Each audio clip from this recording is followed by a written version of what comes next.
Good morning, ladies and gentlemen. I'm meadsyreplays. Welcome back to the channel. In today's video, we are going to be talking about a tank not really too many people play. And why would you? Why would you want to play this? Because it's not a fantastic tank. It's not an OP tank. It's not even really a fun tank to play. And of course, we are talking about the T28 prototype. Now, straight off the bat, there's only one reason people should really play this tank. Now, there's plenty of tier 8 tanks out there, even tech tree tanks that you can play even though you've grinded the next lines, because they're fun. You know, Tiger 2, just one example. Fantastic tank, fun tank to play, and you can still play that even though you've grinded the E75 and the E100. You know, if you platoon, you fancy just playing tier 8, those are some tanks that, there are some tanks out there that you would still play even when it comes to tech tree. However, the T28 prototype doesn't really fit into that category. You know,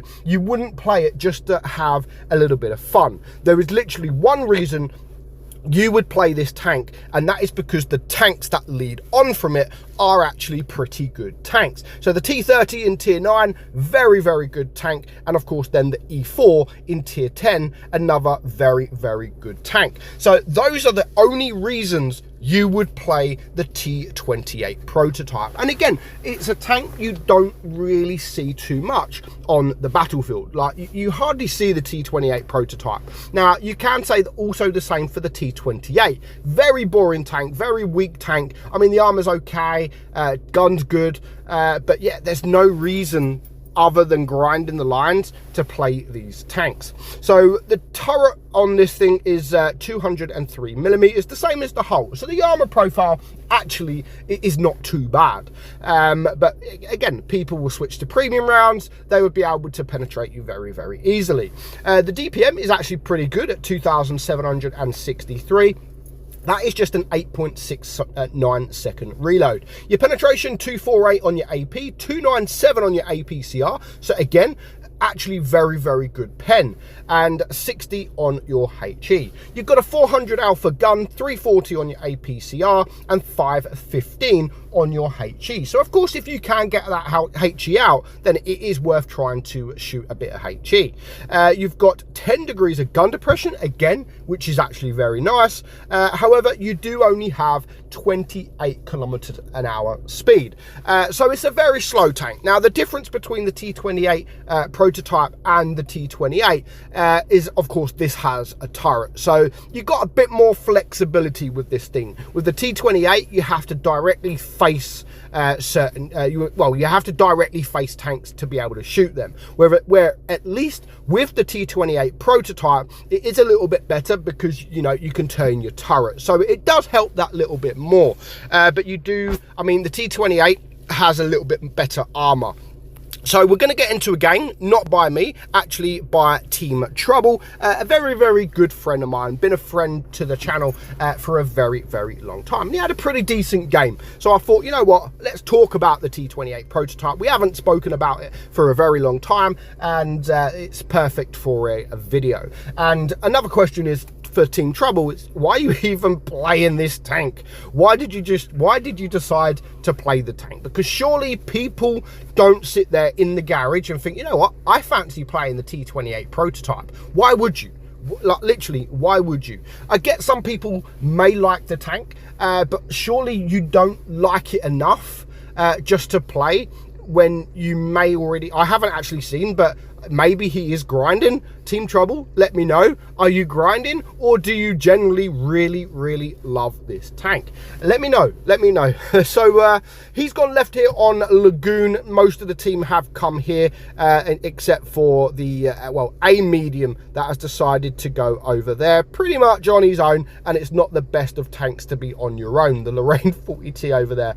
So let's see how long he can actually survive for. So, you know, I'm not saying the tank is like a really bad tank. I'm not saying that this is shockingly bad, because it's not. It's not shockingly bad. Again, the armor profile is okay. He's just got smashed there from the side, and quite lucky actually, because side on, that smasher would have been able to HE him, and he would have a lot less hit points. So he gets lucky there from the smasher, I do admit. He could have been a one-shot if the smasher would have just used a bit of HE. So there goes, I mean, the rain's already gone, and you can see here the smasher, he's penetrating him very easily. Like, he's not even struggling, and straight away, he's a one-shot. He's a one-shot within a minute and a half. So he is deciding to push forward.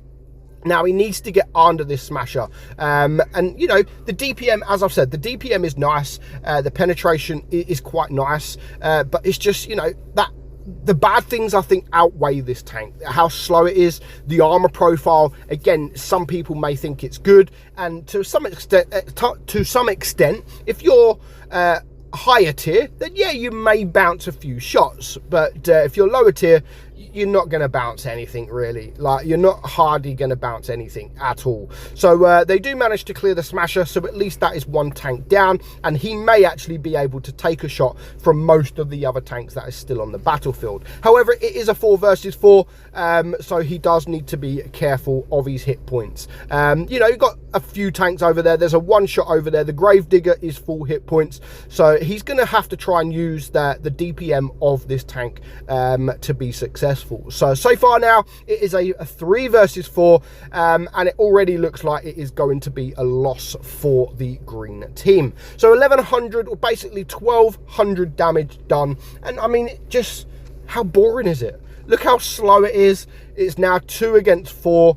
He's almost a one shot, so it's not going to be easy at all. So if these guys get the shot, then he's dead. He's dead. But he does somehow manage to get a lucky bounce from that WZ, and he's just going to be able to sort of hide a little bit now. So the J Panther is a one shot, and again, because due to the reload, he is going to be able to take care of him, and now he knows there's a tank coming from around the back, so he's now a 1 versus 3, so it's not looking good for our man Team Trouble. However, he does manage to kill the Tiger. Is he going to be able to block a few shots? Now he is actually on 2.5k damage, so you know, even if he dies, he's done a decent job. Now just 3 potential shots is waiting. If he can clear this guy, which he does, so a very nice roll there. So that is now 3.2k damage. Is he going to be able to block any more shots?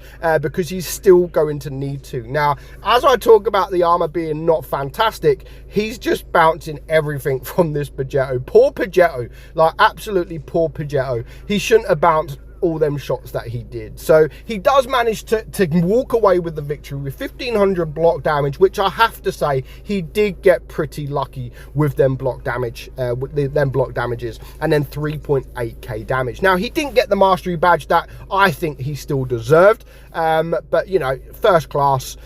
Just how boring was it? You know, the start, yeah, the end was pretty good, but basically all the tanks were all around him. So, you know, in that kind of situation, yeah, it's not bad. The same as tanks like the T95, you know, it's so boring getting into battle. But when the tanks are all in front of you, of course, it does become a lot more fun.